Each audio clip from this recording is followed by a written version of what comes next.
You're an old, pathetic relic, Eleanor, a decaying monument to a time that no longer matters. And honestly, you're just embarrassing yourself. Those words did not just fall into the room. They sliced through the heavy, suffocating silence of my private library like a straight razor.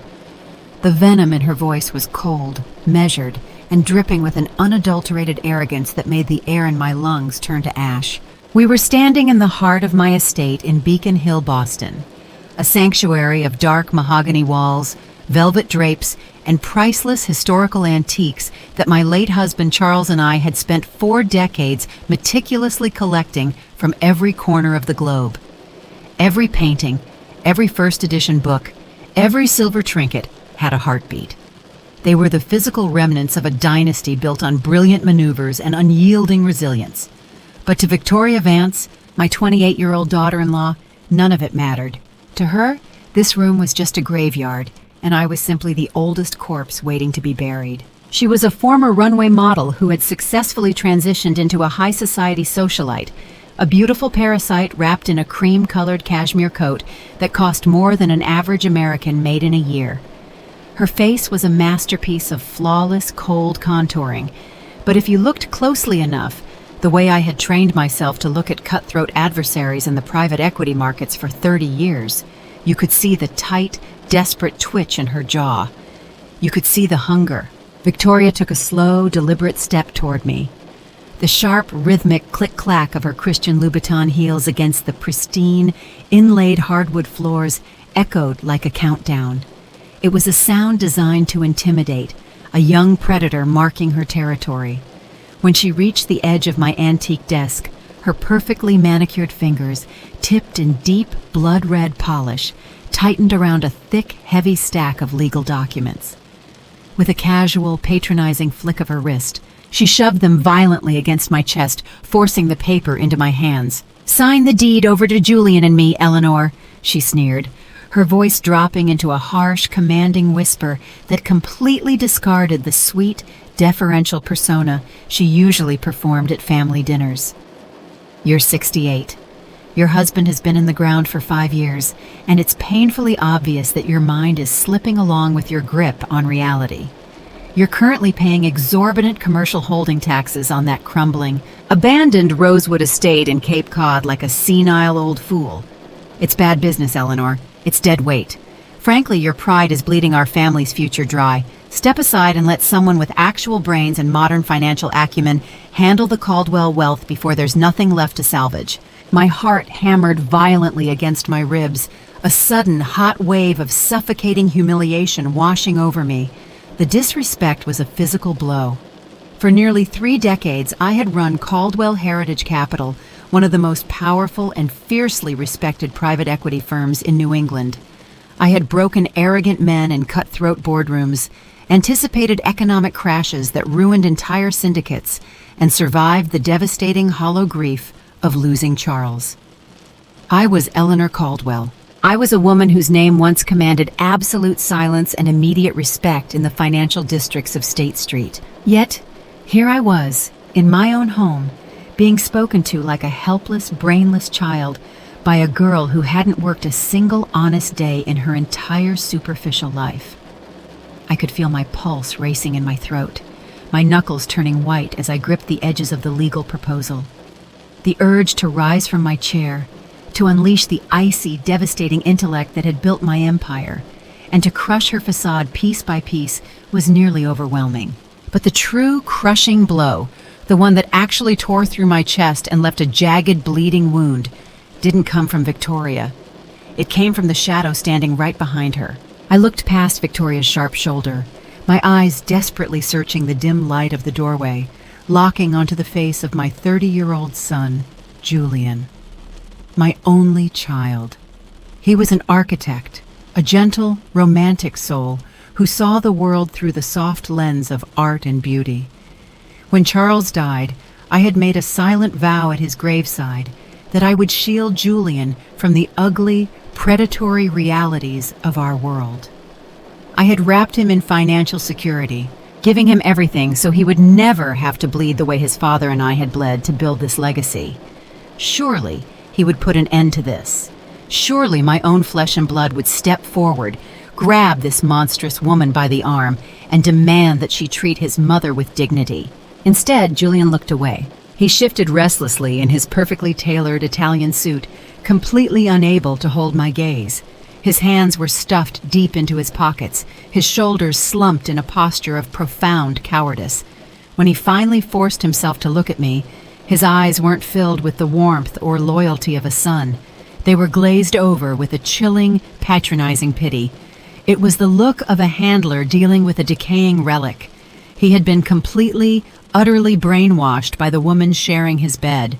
"Just sign the papers, Mom," Julian said, his voice dropping into a soft, drippingly condescending tone that felt more Tanyun than any insult Victoria could ever hurl. "Victoria is just looking out for us. For you. You're not a young woman anymore, and the stress of managing these old estate properties is clearly taking a toll on your health. You're becoming paranoid, Mom. You're living in the past, hoarding dead weight, dreaming about Dad's old glories, while the rest of the world has moved on.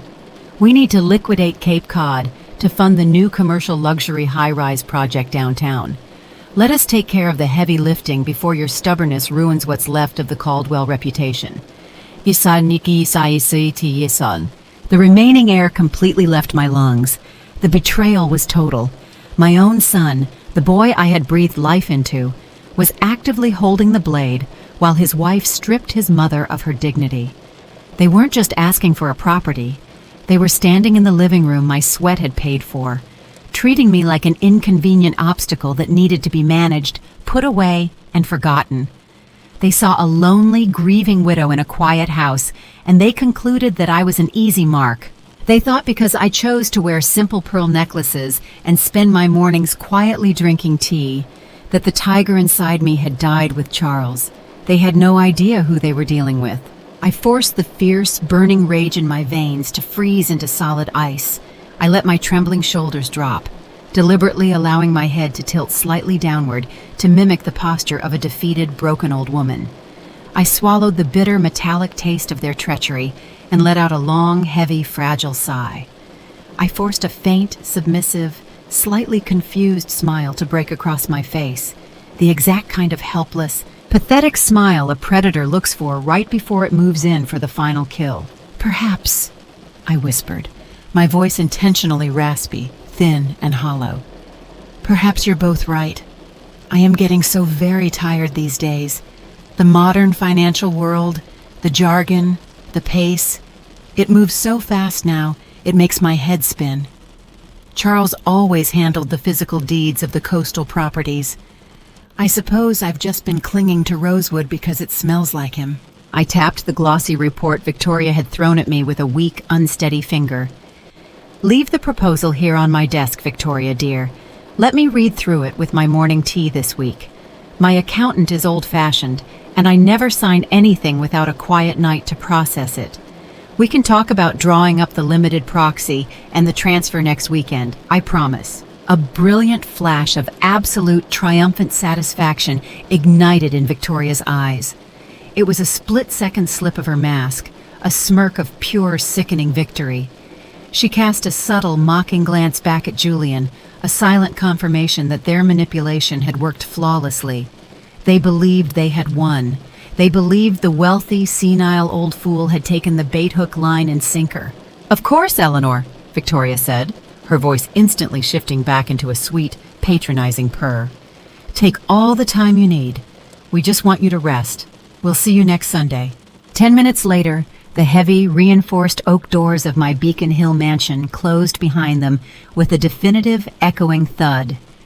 The moment the lock clicked, the fragile, helpless old grandmother vanished. I stood up from my leather armchair, my spine straightening with the military precision that had terrified Wall Street short sellers for decades. The silence that returned to the house was heavy, poisoned by the lingering stench of their betrayal. I walked over to my mahogany desk and stared at the silver-framed photograph of Charles. His warm, knowing eyes seemed to pierce right through the glass. "I won't let her break him, Charles," I whispered into the empty, cold room. "And I will never let her take a single dime of the legacy we bled for." I picked up my porcelain cup and took a slow, deliberate sip of my Earl Grey tea. It was perfectly calm. My hands did not shake, because in my 3.5 decades of building fortunes out of chaos, I had learned one absolute truth. When a rat enters your home, you don't chase it with a broom. You feed it exactly what it wants until it grows too heavy to run from the trap. Suddenly, a heavy, rhythmic vibration shattered the quiet. It wasn't my regular phone. It was my private, encrypted burner phone, kept hidden inside the bottom drawer of my desk. Very few people alive possessed that number. I picked it up, pressing the receiver to my ear without a greeting. "Funyun, it's happening," a voice whispered harshly through the speaker. It was Arthur Pendleton, my family's ultra-loyal asset manager, a 72-year-old man who possessed the polite demeanor of a classic British gentleman, but carried the lethal, calculating mind of a former Federal Intelligence operative. Through the connection, I could hear the violent roaring sound of a torrential downpour and the distant rhythmic crash of ocean waves. "Victoria is at the back gate of the Cape Cod Rosewood estate right now," Arthur whispered frantically, his breath hitching slightly. "She didn't wait for your signature next weekend, Funan. She lied to your son. She's alone with 2 massive, heavily armed men. I can see the distinct glint of military-grade weapons tucked under their coats. They've brought a high-tech portable laser cutter, and they are actively breaching the outer perimeter chain-link fence as we speak." "What are your orders? Do I activate the silent alarms? Do I have my security team engage?" "What I say, I'm them." A cold, razor-sharp smile slowly spread across my face. The hunt had officially begun. I stood up, walked over to my MacBook Pro, and tapped the glass screen to bring up a hidden, high-definition thermal surveillance feed that I had secretly commissioned a network technician to install weeks ago.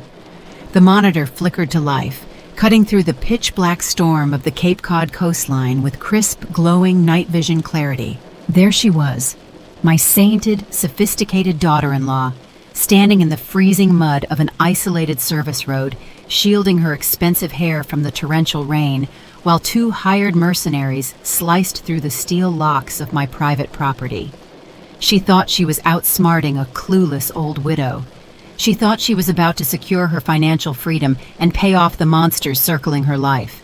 She had no idea what was actually waiting for her behind those rotting wooden doors. I rested my hand flat on the cold mahogany desk, my voice dropping into a register that was dead calm, steady, and chillingly absolute. "No, Arthur," I commanded smoothly. "Do not call the local police. Do not engage. I want you to pull all perimeter guards back immediately.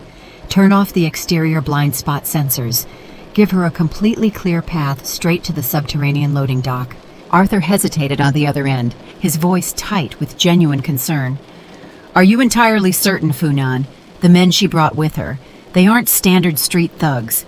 They carry the tactical posture of serious cartel muscle. If they realize—" "I am entirely certain, Arthur," I interrupted, my eyes locked onto Victoria's desperate, greedy face on my surveillance screen as she watched the first lock snap. "Tonight, my dear daughter-in-law digs her own grave. I want her to walk right inside, and I want to be the one who slams the lid shut." I closed the laptop, plunging the room into darkness. But as I grabbed my coat to head to my car, a sudden, chilling notification flashed across my phone screen. An encrypted message from an anonymous source that changed everything.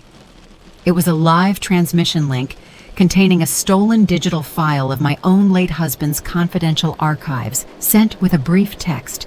"Your son didn't just sign the papers, Eleanor. He gave her the real security encryption key to Charles's private vault 3 hours ago." My blood turned to pure fire. The ultimate betrayal wasn't just a passive surrender. My own son had handed the weapon directly to the executioner. English script, The Rising Tension, full 1,800-word audio edition.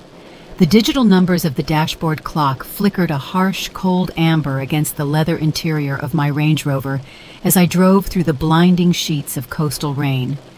Midnight had long since bled into the early hours of Saturday morning, and the highway stretching toward Cape Cod felt like a solitary runway into the abyss. My thumbs pressed into the heavy leather of the steering wheel until the stitching groaned.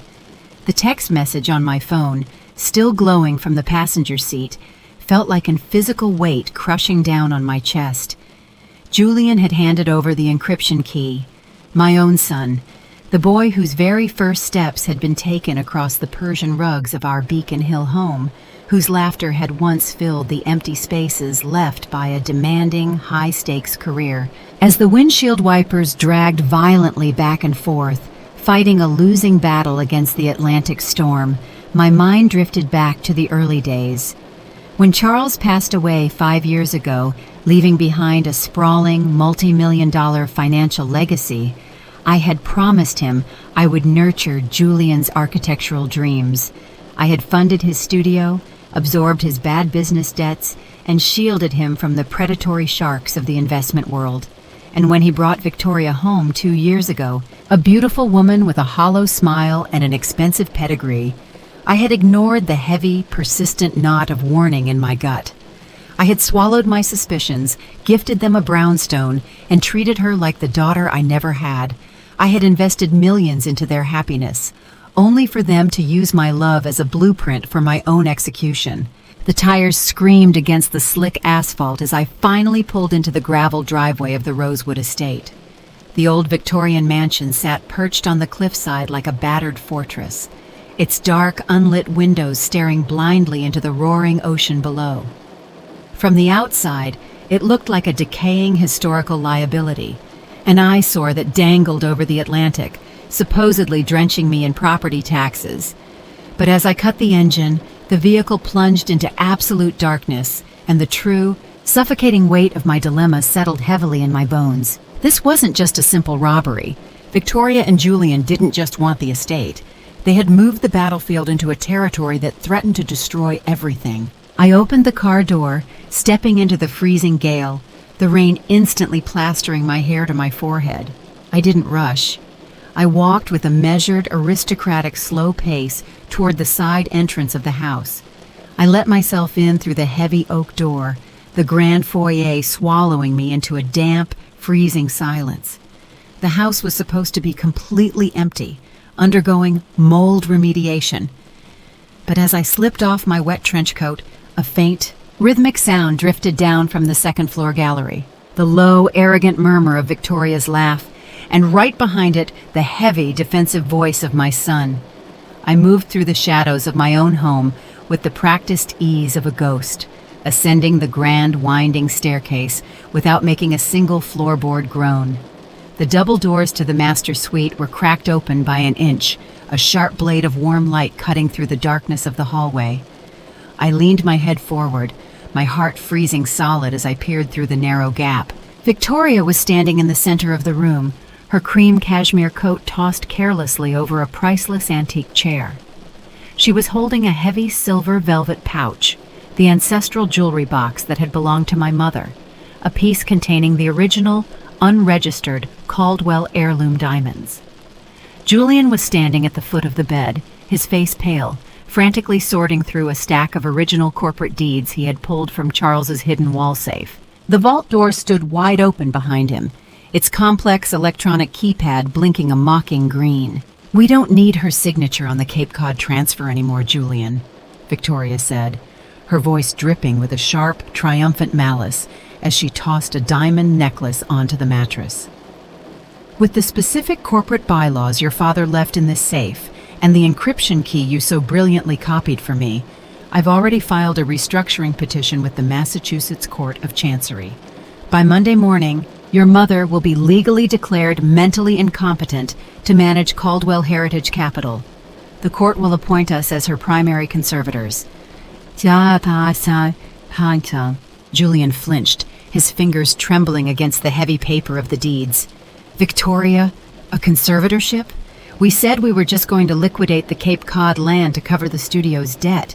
This completely strips her of her life's work. If she finds out we locked her out of her own firm..." "If she finds out, what is she going to do, Julian?" Victoria interrupted, stepping forward and aggressively grabbing his chin, forcing him to look into her wild, manic eyes. "She's a 68-year-old Goa foo living in a house full of dust. She spends her days staring at old photographs and drinking tea like a senile relic. She's weak. She's old. Her cognitive decline is a matter of public record the moment I release the medical evaluations I fabricated with our private doctor last month. She's an embarrassment to the family name, Julian. We are doing her a favor. We are taking the burden off her fragile little head. The air left my lungs. A legal trap. A forced conservatorship. They weren't just stealing a piece of property. They were executing a bloodless coup to strip me of my legal autonomy, my wealth, and my freedom. They were going to lock me inside my own home, rendering me a prisoner of my own success, while Victoria used my legacy to pay off her multi-million-dollar Kobach debts to the Chicago syndicate, and my son was helping her write the warrant. I took a slow, deep, steadying breath, suppressing the violent tremor in my hands. The spring was being coiled tightly inside me, the emotional pressure reaching a dangerous, explosive density. But I didn't throw the doors open. I didn't scream. I adjusted the pearls around my neck, smoothed the fabric of my damp skirt, and deliberately knocked twice on the heavy oak door before pushing it open with a gentle, fragile smile. "Julian, Victoria, good heavens, what a surprise," I said, my voice intentionally trembling, projecting the exact image of a confused, fragile old woman who had gotten lost in the dark. Victoria gasped, instantly dropping the silver velvet pouch onto the bed. Her face morphed in a fraction of a second, the predatory sneer vanishing, replaced by a flawless, drippingly sweet mask of concern. Julian scrambled to hide the deeds behind his back, his chest heaving with guilt. "Eleanor, oh my goodness, you scared us to death!" Victoria exclaimed, rushing toward me and wrapping her manicured hands around my cold forearms. Her touch felt like a venomous snake sliding over my skin. "What on earth are you doing here at 3 a.m. in this dreadful storm? We told you the house was completely unsafe due to the toxic mold." I let my eyes wander blankly around the room, purposely ignoring the wide-open safe and the jewelry scattered across the bed. I couldn't sleep, dear. The storm was so loud in Boston. I kept thinking about Charles's old winter coats. I thought they were still in the closet here, and I wanted to smell them. But why are all the lights on? Julian, why do you have your father's business folders? Julian opened his mouth, his face turning a deep, shameful red, but Victoria instantly stepped between us, cutting him off with a loud, patronizing chuckle. She patted my hand with an insulting, exaggerated tenderness. "Oh, Eleanor, sweetie, see? This is exactly what we were talking about yesterday," Victoria said, her voice dripping with a tan yan, systematic gaslighting. "There are no coats here. We moved those to charity 3 years ago. Don't you remember? Your memory is just... It's really getting worse, darling. It breaks my heart to see you wandering around the coastline in the middle of the night like this. You're completely disoriented." She leaned in closer, her breath hot against my ear, her eyes flashing with a silent, threatening arrogance. "Julian is holding those folders because we are fixing the massive, catastrophic financial mistakes you've been making. You've been bleeding this family dry with your stubbornness, Eleanor. You forgot to pay the commercial taxes on this property for 3 months. The state was about to seize it. We are literally saving you from bankruptcy because your little head just can't handle modern banking anymore." I looked at my son. "Julian, is that true? Have I been ruining things?" Julian couldn't look me in the eye. He stared at the floorboard, nodding weakly. "Yes, Mom. You need to trust Victoria. You're not well. You're making mistakes. Just go back to Boston and let us manage the accounts. It's for your own good. You're just too old for this now." The disrespect was staggering. The sheer trow of their lies felt like cold iron twisting in my gut. Victoria was standing in the bedroom my wealth had purchased, holding my mother's diamonds, telling me I was a senile burden while she actively filed papers to steal my very identity. The rage inside me was a roaring furnace, but I forced my expression to remain entirely submissive, blank, and defeated. I let a single heavy tear trace down my cheek, playing the role of the broken Goa-fu perfectly. "I see," I whispered, my voice cracked and hollow. I suppose I didn't realize how bad it had gotten. I'm so sorry to be a burden to you both. If you think it's best, I will let you handle the Cape Cod property. I'll go back to the car. That's a good girl, Eleanor, Victoria whispered, a look of ultimate, unchecked triumph illuminating her face. She turned her back on me, completely dismissing my presence as she went back to gathering the stolen deeds. She thought I was completely broken. She thought the tiger had been reduced to a rug. I turned around slowly, walking back into the dark hallway, my steps deliberate and silent. The moment the bedroom doors closed behind me, the fragile, trembling old woman vanished into the shadows. My spine straightened, and my eyes turned into two shards of frozen gray flint. The spring was compressed to its absolute limit. They had taken my property, they had stolen my mother's diamonds, and they were attempting to use a fabricated legal conservatorship to bury me alive. They thought they had backed me into an inescapable corner. But as I walked down the grand staircase into the freezing darkness of the foyer, I pulled the private burner phone from my coat pocket. My hands were perfectly steady. The chessboard had changed. The stakes were now life and death. But Victoria and Julian had made one fatal mistake. They forgot that before I was a mother, I was the premier financial alpha of New England. I pressed the speed dial for Arthur Pendleton. The line rang once. "Funyan," Arthur answered, his voice low and ready. "Did you locate them?" "They are inside the master suite, Arthur," I stated, my voice dead calm, chillingly steady, completely stripped of any maternal warmth. "Victoria has filed a fraudulent conservatorship petition in the Chancery Court. They are currently clearing out Charles's safe and my mother's diamonds." There was a sharp, dangerous silence on the other end. "Do I move the tactical team in now, Funyan? We can have them detained for grand larceny before they leave the driveway." "No," I replied, a cold, predatory smile spreading across my lips in the dark foyer. "A larceny charge can be fought by high-priced lawyers. If we strike now, Julian will play the victim, and Victoria will spin a web of corporate lies. I want them buried so deep the light of day will never find them. Let them have the encryption key. Let Victoria think she has the upper hand. Arthur, I want you to initiate Project Romanoff immediately. Feed the Chicago Syndicate the exact coordinates of the subterranean vault.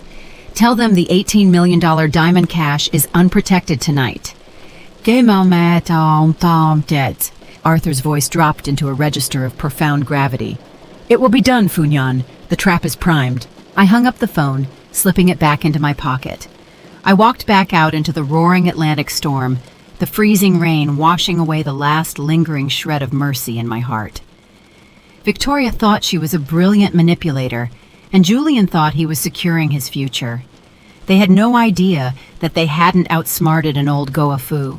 They had simply marched blindly into the jaws of a sovereign trap, and the clock was already ticking toward their absolute destruction. The next morning, the Atlantic storm had cleared, leaving behind a sky the color of dirty pewter and a biting, frost-tipped wind that rattled the skeletal branches of the Boston oaks. I sat perfectly upright at the head of the long mahogany dining table in my Beacon Hill estate, the quiet ticking of the grandfather clock in the hallway providing the only rhythm to the suffocating silence. Before me sat a fragile, translucent porcelain cup filled with hot Earl Grey tea. I didn't drink. I simply watched the dark, aromatic steam rise and dissipate into the cold air of the room, my mind executing a series of precise, calculating equations. The heavy, double-carved oak doors of the dining room didn't just open. They were thrown back with an aggressive, intentional theatricality. The clicking began. Click-clack, click-clack, sharp, metallic, and echoing off the high ceilings like the boots of an occupying army. Victoria entered first, wearing an immaculate winter white pantsuit, her dark hair pulled back into a severe, sleek ponytail that accentuated the razor-sharp symmetry of her face. She wasn't just walking, she was strutting with the unbridled, manic energy of a conqueror who had already carved up the kingdom. Julian followed a few steps behind, his posture slightly less slumped than the night before, bolstered by the false courage his wife had injected into his veins. He carried a heavy, polished leather briefcase, Charles's old briefcase, the one I had gifted him when he graduated from his master's program. Seeing it in his hands now felt like a physical violation. Victoria didn't wait for an invitation.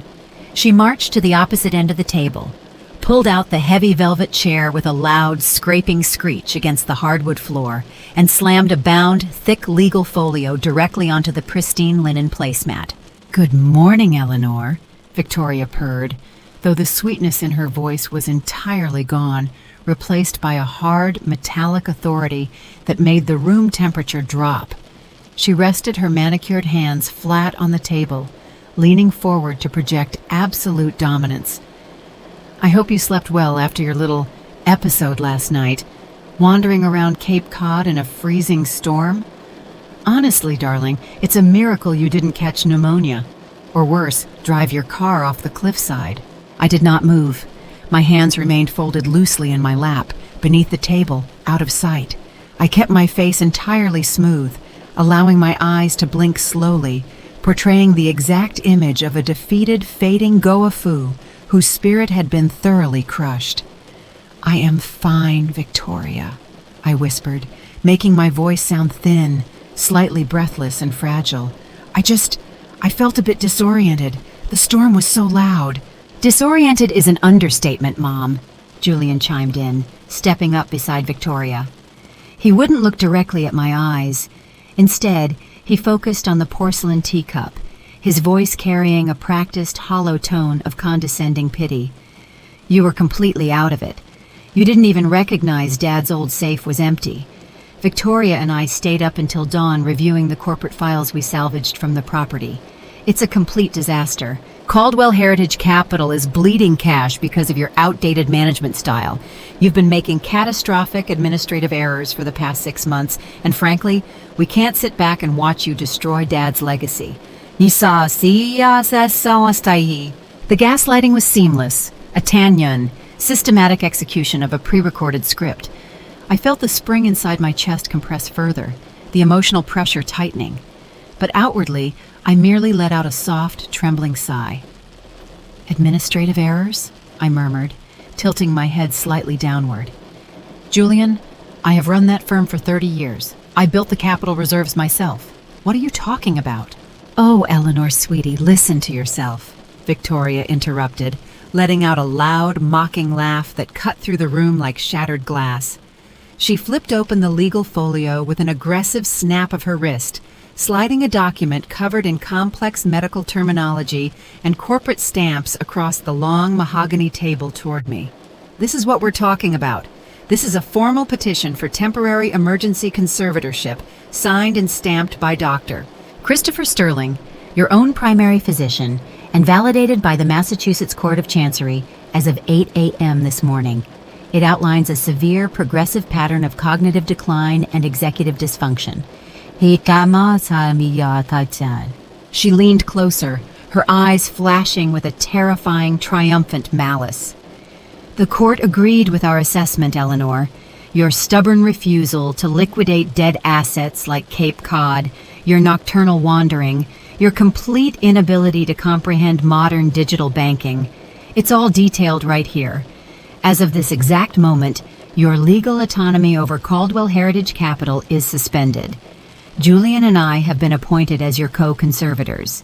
Your personal accounts, your corporate voting shares, your properties, everything is under our direct management. You are officially retired, darling, for your own safety." I stared at the document. The signature at the bottom was unmistakable. Dr. Christopher Sterling. He had been my personal physician and a trusted friend of the Caldwell family for 15 years. I had funded his private research wing at the hospital. Yet his signature was right there, certifying that I was mentally unfit to manage my own life. The trap was completely locked. They had Guy Bay Fapley, effectively stripping me of my identity, my wealth, and my freedom without a single boardroom vote. Victoria was standing in my dining room, smiling down at me like a vulture that had successfully severed the tendons of its prey. "Julian," I said, turning my gaze slowly to my son, letting my voice crack with a perfectly executed wave of desperate panic. "You can't do this. Your father built that firm. I expanded it. You're locking me out of my own life. Please, look at me. Tell me you didn't agree to this." Julian flinched, his chest heaving as the last remnants of his conscience fought a losing battle against his wife's conditioning. He shifted his weight, refusing to hold my gaze, his voice dropping into a defensive, angry bark. "I am doing this to save you from yourself, Mom. You're living in a fantasy world. You're hoarding rusted properties and acting like you're still the alpha of State Street. You're 68 years old. You're old, you're fragile, and you're making mistakes that jeopardize my future. Victoria is a financial genius. She's restructure funding the entire portfolio. Just sit back, drink your tea, and let us handle the heavy lifting. You don't have a choice anymore anyway." The sheer troutro, the staggering disrespect of his words felt like a blast of freezing wind. He was using his father's memory and my own age as a weapon to humiliate me, completely blind to the fact that his precious, brilliant wife was systematically draining his own studio accounts to pay off cartel thugs. The urge to rise, to unleash the icy, devastating fury that had broken billionaires was almost too heavy to contain, but I forced my body to remain completely still. I kept my hands folded, my eyes downcast, allowing them to believe their psychological dominance was absolute. "I see," I whispered, a single, heavy tear deliberately allowed to fall from my eye, splashing into the cold tea. "If the court has ruled, I suppose I have no power left. I am just a tired old woman. I will stay here. I won't interfere." "Good," Victoria snapped, a vicious, unchecked smirk illuminating her face as she snatched the folio back and slid it into Charles's briefcase. "We've already arranged for a private nursing assistant to move into the guest suite on Monday to monitor your condition. We'll be at the corporate headquarters on State Street finalizing the Cape Cod liquidation. Don't bother calling the office, Eleanor. Your security clearance has already been revoked." They turned on their heels and marched out of the room, the heavy oak doors slamming shut behind them. The echo of Victoria's triumphant laughter seemed to linger in the air like dust. The moment the front doors of the mansion clicked shut, the broken goa-fu instantly dissolved. My spine snapped straight, my chin rising with absolute icy authority. I reached into my pocket, pulled out the private burner phone, and dialed Arthur Pendleton. I needed him to execute the next phase of Project Romanoff. I needed my ironclad ally to drop the hammer. The phone rang once, twice, 3 times. A cold knot of apprehension began to form in my stomach. Arthur never let the phone ring more than twice. Finally, the line clicked open. But it wasn't Arthur's low, disciplined British cadence that answered. It was a chaotic, deafening wall of sound, the shrieking wail of a Boston police siren, the frantic shouts of paramedics, and the heavy static of a radio dispatcher. "Hello? Who is this?" a rough, breathless voice demanded over the speaker. It was Thomas, the private investigator I had retained decades ago, a man who worked closely with Arthur. His voice was trembling with a frantic, unhinged terror. "Thomas, it's Eleanor," I stated, my voice dead calm but freezing solid. "Where is Arthur? Why are there sirens?" "Eleanor! Oh my God, Eleanor, it's a catastrophe!" Thomas stammered, his breathing heavy and ragged through the phone. "Arthur is gone. It was an accident. A hit and run just 10 minutes ago outside his brownstone in Back Bay. A massive, black, unmarked SUV ran the red light, plowed directly into his driver's side door at 60 miles an hour, and vanished into the traffic. The paramedics are cutting him out of the wreckage right now. Eleanor, he's unconscious. He's in critical condition. They don't think he's going to survive the ambulance ride to Mass General."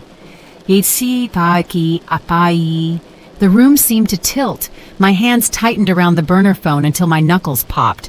Arthur, my most trusted confidant, my strategist, the Siuyu Mat Vu, who held the encrypted keys to the federal surveillance network and the real family archives. He was the only one who could authorize the silent alarms at the Rosewood estate. He was the anchor of my counter-trap. "Thomas," I whispered, my heart hammering violently against my ribs as the realization hit me like a physical blow. "Was it a random accident?" "No," Thomas breathed, his voice cracking with absolute despair. Before the ambulance arrived, I managed to pull Arthur's secure tablet from his briefcase.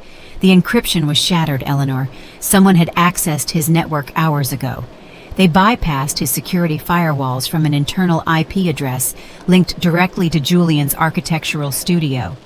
Victoria didn't just guess the safe codes last night. She used Julian to compromise Arthur's entire infrastructure. Our legal filings, our THAM2 reports, our surveillance feeds. They know everything. They targeted him, Eleanor. You're completely isolated. Your backup plan is entirely dead. The line went dead, leaving me standing alone in the suffocating silence of the massive dining room. The spring had been compressed past its breaking point, and now the entire mechanism was fracturing. Arthur was dying in an ambulance.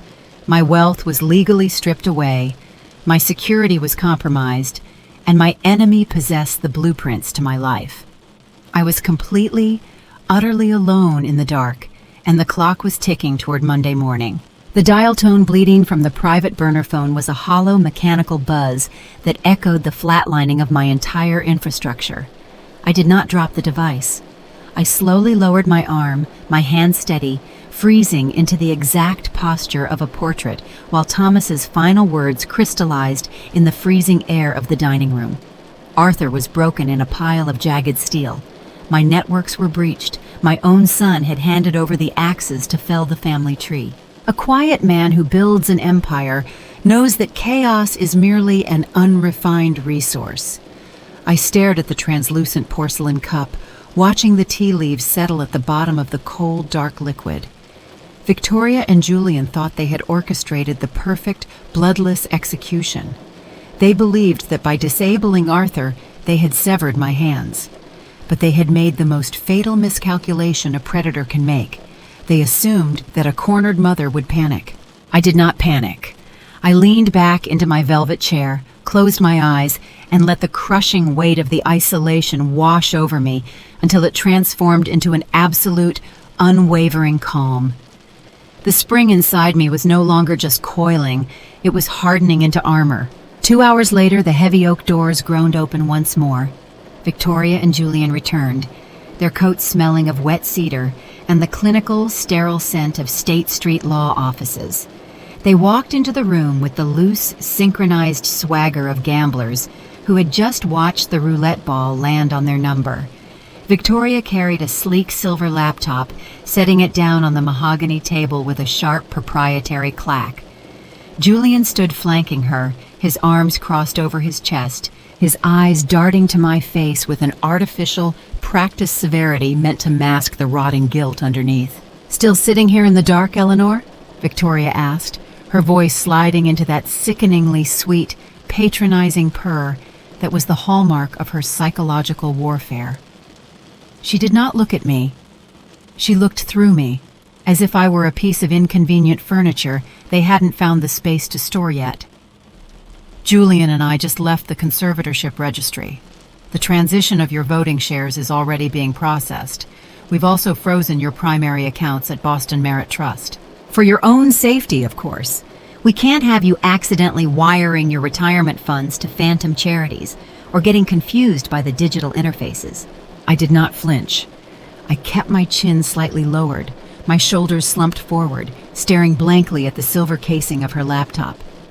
I allowed a subtle, nervous tremor to travel down my right hand, ensuring they could see it against the dark wood of the table.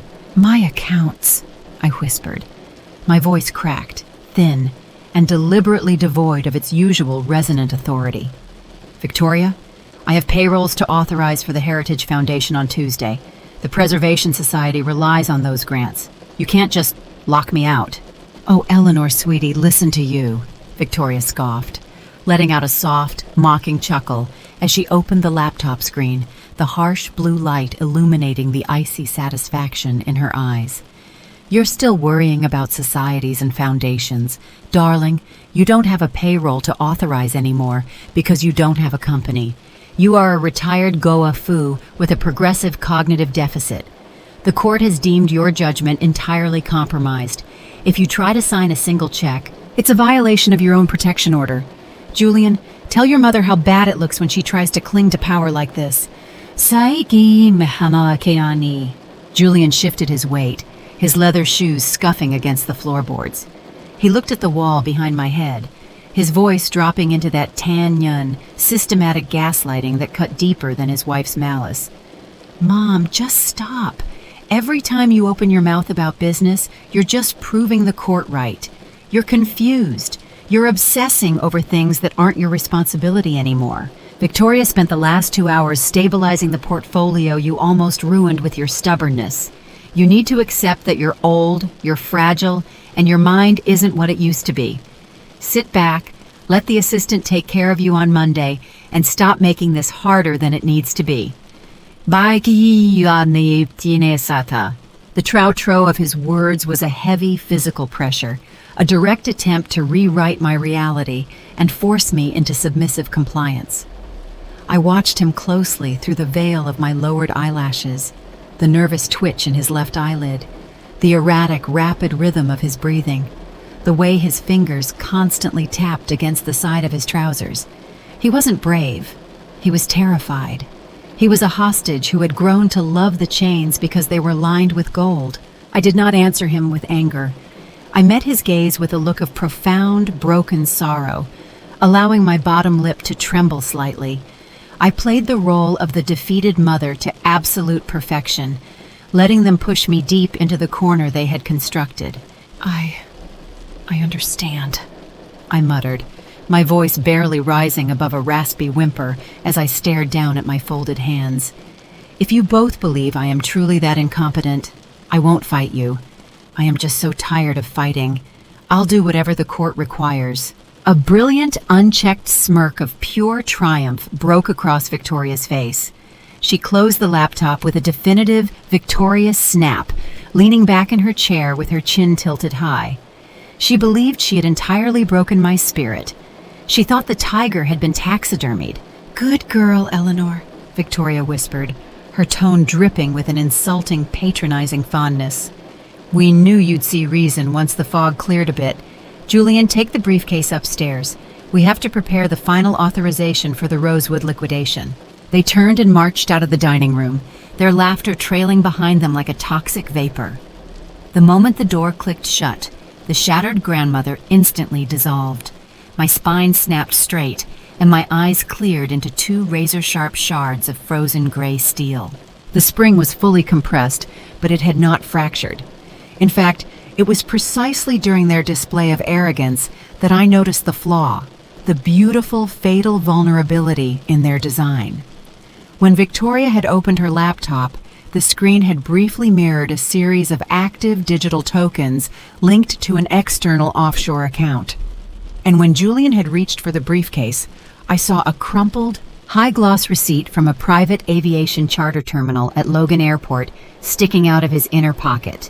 They weren't planning a standard asset liquidation. They weren't going to manage Caldwell Heritage Capital as conservators. They were preparing for a total asset drain and an immediate flight out of the country before the court could review the temporary emergency order next month. They were running out of time because the Chicago syndicate wasn't waiting for a slow legal process. They were demanding the cash immediately. More importantly, Victoria's arrogant assumption that I was a digital illiterate meant she had left her local network entirely open. She had bypassed the security firewalls on her personal devices because she believed the only person in this house was a senile old woman who couldn't read an iPad. I pulled the private burner phone from my pocket. My hands were completely motionless, my breathing slow and measured. I didn't have Arthur, but a general does not abandon the battlefield just because her chief of staff is wounded. I dialed a direct, encrypted number that bypassed State Street entirely, a number that connected to Mitchell Gallagher's private residence. "Harrison?" Mitchell's voice answered on the first ring, his tone sharp, alert, and heavy with corporate gravity. "It's Eleanor Mitchell," I stated, my voice dead calm, chillingly steady, completely stripped of the fragile weakness I had performed moments prior. "Arthur has been taken out. A hit and run in Back Bay. Victoria used Julian to compromise his infrastructure." A sharp, dangerous intake of breath echoed through the receiver. "Good God, Eleanor, is he—" "He is critical at Mass General," I interrupted, cutting through his panic like a razor through silk. They have secured a temporary emergency conservatorship using a falsified medical affidavit from Sterling. They have frozen my primary accounts and believe they have complete control of the board voting shares. We need to petition for an emergency injunction immediately, Eleanor, Mitchell stated frantically, the sound of papers rustling through the line. I can have a federal judge review the affidavit by midnight. We can halt the transfer. No, I replied, a cold, predatory smile spreading across my lips in the quiet dining room. If we file an injunction, they will realize the trap is active. They will pivot, cover their tracks, and Julian will spend his life behind a corporate shield, while Victoria liquidates his assets from a non-extradition country. I am not looking for a legal dispute, Mitchell. I am looking for a total, systemic eradication. What is the play then, Eleanor? You're legally frozen. They believe I am broken, Mitchell. I am going to feed that belief until it consumes them, I commanded smoothly, my eyes locking onto the grandfather clock. Victoria has left her personal devices connected to the mansion's internal server, believing I am incapable of navigating it. I want you to bypass the public registry and directly contact the Compliance Division at the Federal Reserve. Victoria thinks she is liquidating the Cape Cod estate to cover her debts. She has no idea that the Rosewood property is an active federal transport vault. I want you to leak her personal IP address and her current digital keys directly to the Treasury's Financial Crimes Unit. Make it look like a high-tech corporate breach originating from her device. Mitchell remained silent for 3 long seconds, the sheer, staggering magnitude of the counter-strategy sinking into his brilliant legal mind. You're going to let her execute the breach herself. I am going to hand her the absolute freedom to destroy herself, I whispered fiercely into the receiver. By the time she realizes the money she's chasing doesn't exist, she won't be facing a civil lawsuit from me. She will be facing a Class A federal felony indictment with a mandatory 20-year sentence. Prepare the real Caldwell Blind Trust documents, Mitchell. Ensure Julian's name is permanently expunged from the heritage line by sunrise. Consider it done, Eleanor, Mitchell replied, his voice dropping into a register of profound respect. The gallows are built. I hung up the phone, slipping it back into my silk pocket. I looked out the window at the bleak Boston skyline, the cold gray light catching the pearls around my neck. Victoria thought she was a masterful con artist, and Julian believed he was securing his freedom. They had no idea that their brilliant, arrogant victory was nothing more than a carefully curated illusion. I had stepped back, allowed them to take the throne, and let them believe I was completely destroyed, all while I quietly rearranged the pieces on the board to ensure their absolute, undeniable downfall. The countdown to Monday morning had officially begun, and I was holding all the cards. The day of reckoning arrived not with a whimper, but with the dawn dap, bone-chilling precision of a thunderbolt. The clock was ticking toward 10 a.m. on Monday morning, and the atmosphere inside the sleek, glass-walled executive boardroom of Caldwell Heritage Capital on State Street was heavy with the stench of an impending slaughter. Victoria Vance sat at the head of the massive quartz conference table, radiating the manic, absolute now-man of a thief who believed she had successfully stolen a crown. She was draped in a midnight black designer suit, her fingers tapping lazily against the silver laptop that contained the falsified conservatorship documents. Julian sat to her right, his face a pale, sweating mask of tension, staring at the floorboards as if trying to ignore the crushing weight of his own treachery. Flanking them were 2 high-priced corporate attorneys they had retained to finalize the bloodless coup, alongside Dr. Christopher Sterling, who sat silently, avoiding all eye contact. They were waiting for the broken Goa Fu. They were waiting to seal my legal execution. The heavy double doors of the boardroom didn't just open. They swung backward with a slow, deliberate authority that made the entire room freeze. I walked inside. But I wasn't the trembling, frail old woman they had gaslit in my dining room. My spine was straight, my chin was lifted, and my eyes were 2 shards of unyielding, lethal gray steel. Behind me walked Mitchell Gallagher, carrying a thick leather folder, and 3 men in dark, identical federal suits. Victoria didn't even stand up. She let out a soft, mocking chuckle, leaning back in her leather chair with her chin tilted high. "Eleanor, darling," Victoria purred, her voice dripping with that Tanyan, patronizing sweetness. What a surprise. We explicitly told you to stay at the estate for your own safety. Your cognitive decline is getting worse, and bringing a spectacle into this boardroom is only making you look more pathetic. Julian, tell your mother to sit down before she embarrasses herself further. Julian flinched, his chest heaving as he stared at his hands. Mom, please, it's over. We already have the emergency conservatorship order signed by Dr. Sterling. Your voting shares are frozen. Just sign the final liquidation asset deeds for Cape Cod and go back to Boston. Don't make this harder than it needs to be. I walked directly to the opposite end of the table, resting my hands flat against the polished quartz. I leaned forward, locking my eyes onto Victoria's face, allowing a cold, predatory smile to slowly spread across my lips. The silence that followed was absolute.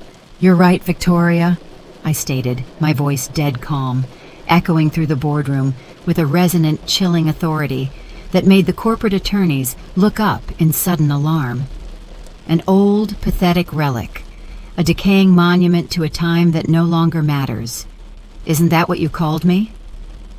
Victoria's smirk faltered for a fraction of a second, her eyebrows knitting together in sudden apprehension. What are you talking about, Eleanor? I'm repeating your own words, dear, I whispered fiercely, my voice slicing through the quiet room like a straight razor. You thought because I chose to drink tea in silence that the tiger inside me had died with my husband. You assumed that by staging an accident for Arthur and breaching his network from Julian's studio IP address, you had severed my hands. But a general doesn't abandon the battlefield just because her chief of staff is wounded. In fact, your little high-tech breach was exactly what I was waiting for. Julian snapped his head up, his face turning entirely bloodless.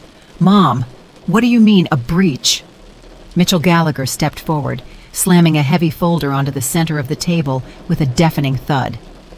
What your mother means, Julian, is that the trap was sprung the exact moment you accessed Arthur Pendleton's server. You didn't outsmart an old Goa-foo, you walked blindly into an inescapable digital snare. I looked directly at Dr. Sterling, who was now trembling in his seat.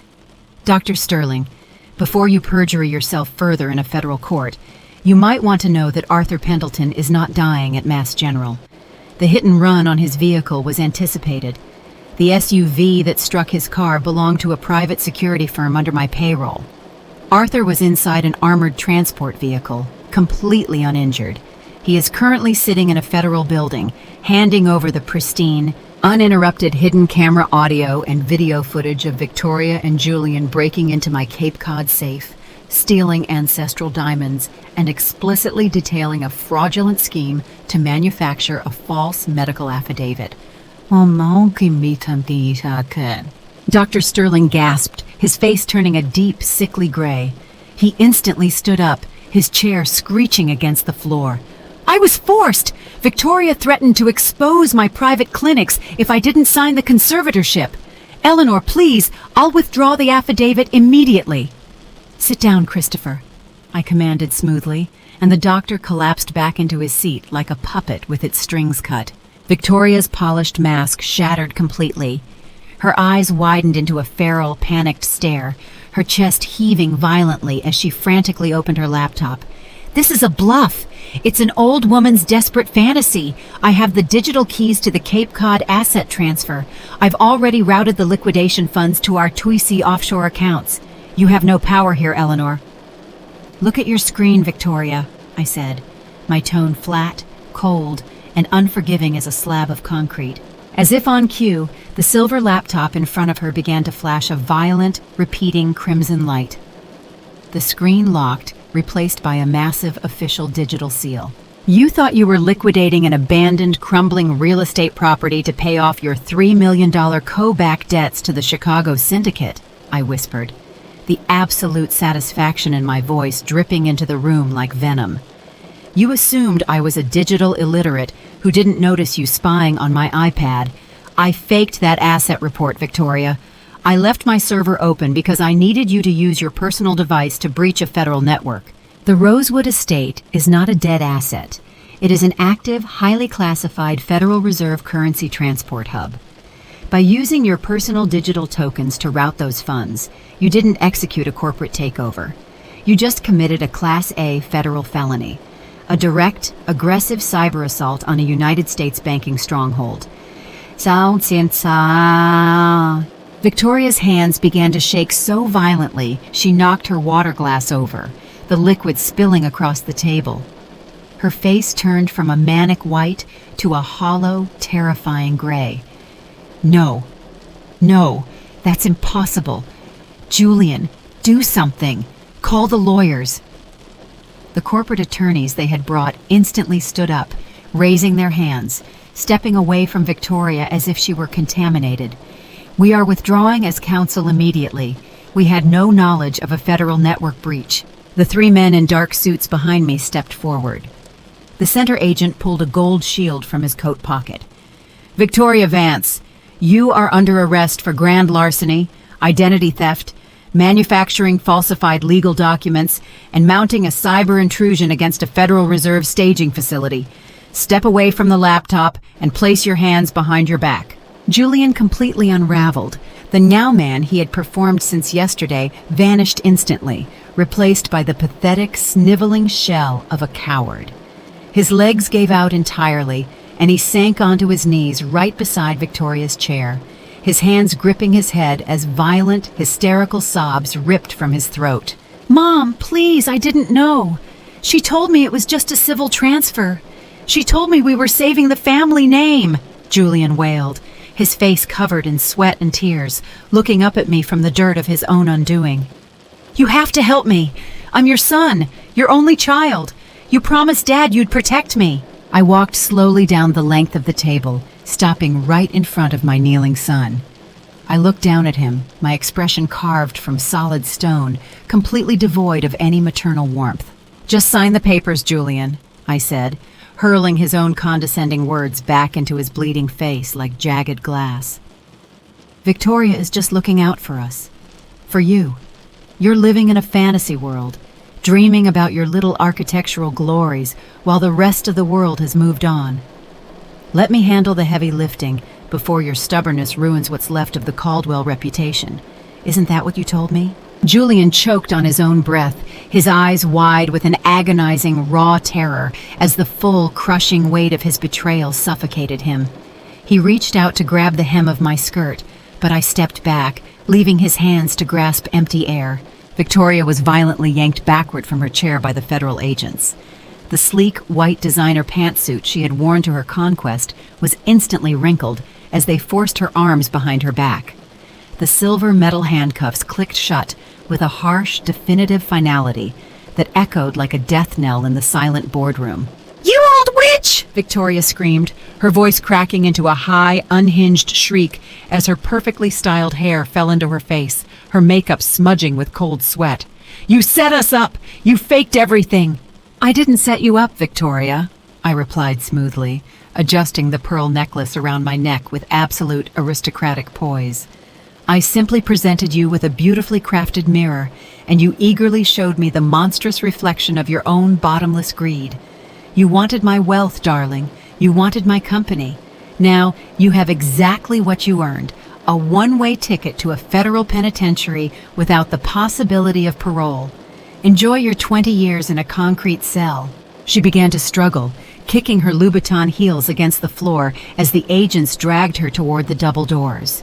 She was crying, screaming obscenities, completely stripped of her high society dignity, reduced to a pathetic, shivering criminal exposed before the entire executive staff who had gathered outside the glass walls to watch her downfall. Julian remained on the floor, weeping into his hands, completely abandoned in the wreckage of his own treason. I turned my back on him without a single glance, looking out the massive glass windows at the Boston harbor below. The spring had violently exploded. The rats had been thoroughly crushed by the machinery of their own ambition, and the name Caldwell belonged entirely to me. The morning sun rose over Boston harbor, not with the violent glare of the State Street boardroom lights, but with a slow, pale golden warmth that filtered softly through the floor-to-ceiling windows of my Beacon Hill home. The storm that had battered the New England coastline for days had finally rolled out to sea, leaving behind a crisp, clean air that tasted faintly of salt and pine. The grandfather clock in the grand hallway maintained its steady, comforting rhythm. Tick-tock, tick-tock. No longer a countdown to an execution, but a peaceful reminder that the natural order of things had been restored. I stood by the kitchen island, listening to the quiet, rhythmic drip of the coffee maker as the rich, dark liquid filled the glass carafe. The house was profoundly silent. It was a dignified, holy silence that I hadn't felt in 2 long years. A silence completely cleansed of the toxic whispers, the hidden malice, and the suffocating gaslighting that had once crept through these historic rooms. I poured myself a cup of black coffee, favoring the bitter, earthy aroma, and walked slowly toward my private library. I didn't rush. My spine was straight, my posture fluid, but the rigid military tension that had held my body during the confrontation on State Street was entirely gone.